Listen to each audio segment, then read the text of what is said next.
Welcome back to Learn English Naturally. I think we all know there's this one topic that kind of connects us all, no matter where we are in the world, Mm. and that's the weather. Oh, for sure. It's such a great way to strike up a conversation or break the ice or just, connect with someone you know. Yeah, definitely. And so today we're going to do a deep dive into how to talk about the weather in English in a way that just sounds, natural and effortless. It's fascinating because even though the weather can seem like a simple topic, Yeah. there are just so many nuances to how we talk about it. Oh, totally. It's not just learning the vocabulary, it's understanding how to use it, in different social situations and with different tones. Right. Or even like with a touch of humor. Yeah, okay, let's unpack this a little bit. So Okay. why don't we start with like the very basics? What are some of the most common words that we use to describe the weather? Okay. The building blocks of any weather conversation. Yeah. Well, I mean, we have the classics, like sunny, cloudy, rainy. Yeah. These are the words that everyone learns right off the bat. Right. But think about how you can add more detail, Instead of just saying rainy, you can say drizzling or pouring or downpour. Right. Each word just paints such a different picture. Oh, it does. Right. Totally. Yeah, and I think pronunciation is so key here. Oh, yeah. It's one thing to know the word, but it's a totally different thing to be able to say it correctly. Absolutely. And it makes a huge difference. I'm thinking of a word like windy. Yes. That W sound is so easy to mispronounce. For sure. Yeah. Yeah, it's those little subtle sounds that, really make you sound more fluent. Yeah. You take a word like foggy. Yes. It's not foggy, it's faggy. Yes. With that softer G sound. Exactly right. Yeah. Yeah. It's so funny, because I've noticed how people's voices change when they talk about the weather. Mm-hmm. Like when it's freezing, you can almost hear the shiver in their voice. Oh. Brrr, it's cold. Yes. You It's true. And we kind of subconsciously express our feelings through our intonation. Yeah. And, that's something that you can practice, too. Oh, absolutely. Like, try saying, it's a beautiful sunny day Yeah. with, like, genuine enthusiasm, and then say, it's gloomy and raining Right. with a touch of melancholy, and you can hear the difference. You can totally hear the difference. Yeah. So we've got like the basic vocabulary down. Yeah. But how do we actually use these words in a conversation? Hmm. What are some typical phrases that we use to talk about the weather? Right. Well, we often start with a question. Okay. Like, what's the weather like today? Yeah. It's just a classic. Yeah. It's simple and direct and just invites a response. Yeah. Okay. So what about when we want to talk about the future? Okay. Like if we're making plans for the weekend or something like that. Right. Then you might ask, do you think it will rain tomorrow? Okay. Or what's the forecast for the weekend? These are good ways to show you're thinking ahead and you're considering the weather's impact on your plans. Right. Okay. So we've got the questions down. Yeah. But what about the answers? Okay. Like, let's say someone asks me, what's the weather like today? Hmm. What are some natural ways I could respond? Well, you could say, it's a lovely sunny day. Okay. Or it's a bit chilly, but at least it's not raining. Okay. You can even add a personal touch like, I'm loving this sunshine. It makes me feel so energized. Yes, I love that. Yeah. Okay, this is where it gets really interesting. Okay. Because I've noticed that in English, we often use weather metaphors Yeah.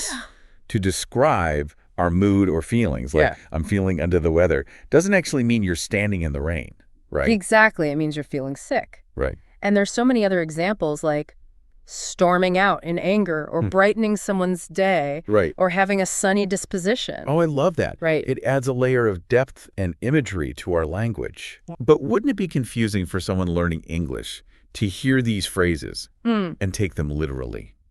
That's a good point. Yeah. It is important to be aware of the context. Yeah. But that's the beauty of language learning. Right. It's full of surprises and unexpected meanings. I love it. Okay, so we've talked about vocabulary Yes. and pronunciation and even how to use weather metaphors. Now let's dive into like the social aspect of weather talk. Okay.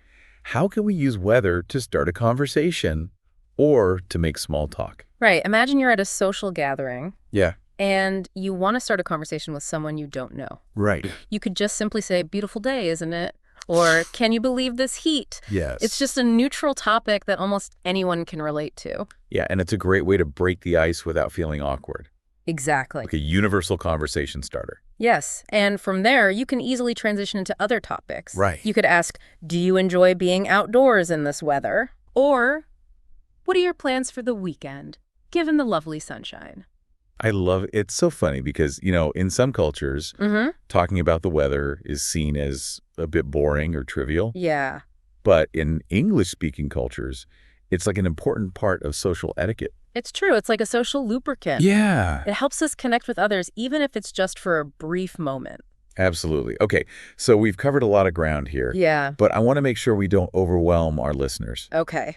What are some key takeaways they should remember about talking about the weather in English? Well, first of all, don't be afraid to just use simple vocabulary. Yeah. Sunny, rainy, cloudy. Right. These are perfectly fine starting points. Right, and pay attention to pronunciation. Yes. Those subtle differences in sounds can really, have a big impact on your fluency. Absolutely. And don't be afraid to practice. Yeah. The more you use these words and phrases, the more natural they will become. Right. You can even try talking to yourself about the weather. It's a great way to build confidence. I love that, I think one of the most important things is to have fun with it. Oh, for sure. Don't take it too seriously. Yeah. Yes. Experiment with different phrases. Yeah. Try using metaphors. Yeah. And just see what works for you. Exactly. Language learning should be enjoyable. Yes. And remember, even native English speakers make mistakes sometimes.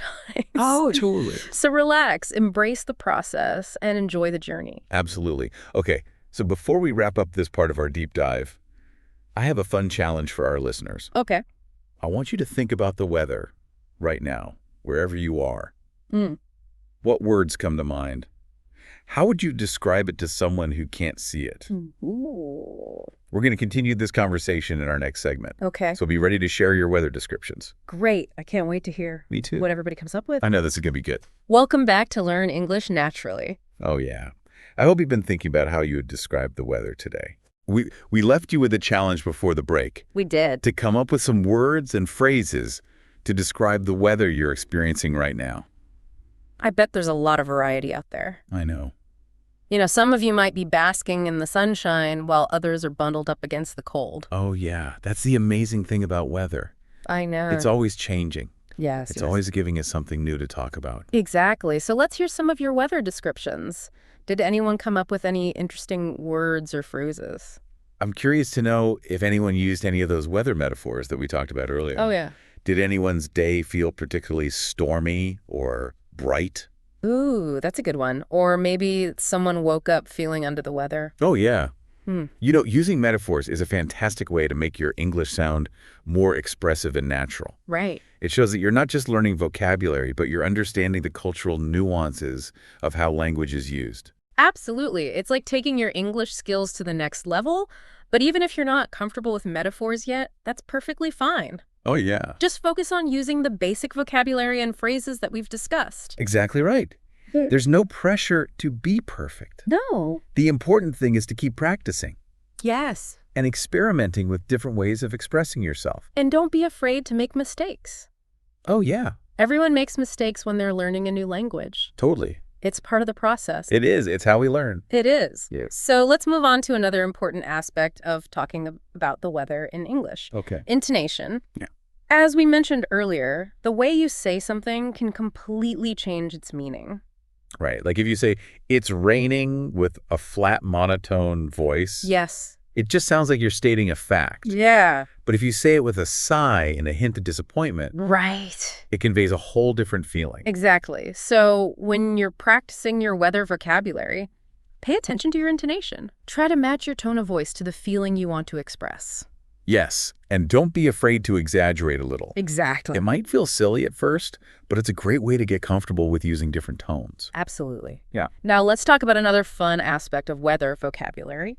Okay. Idioms. Oh, yes, idioms. Yeah. They can be tricky, They can. but they're so common in everyday English conversation. They are. And they can really make you sound like a native speaker. Exactly. So let's look at a few weather-related idioms. Okay. One of the most common ones is raining cats and dogs. Oh, yes. Now, this doesn't actually mean animals are falling from the sky. Thankfully not. Right. It just means it's raining very heavily. Yeah. Another common idiom is save it for a rainy day. Oh, yeah. This means to put something aside for future use, especially money. Right. And then there's come rain or shine, which means something will happen regardless of the weather or any other obstacles. I love that one. Right. Yeah. These are just a few examples. But there are many more weather-related idioms out there. Oh, for sure. And learning them can really enrich your vocabulary. Totally. And make your English sound more colorful and expressive.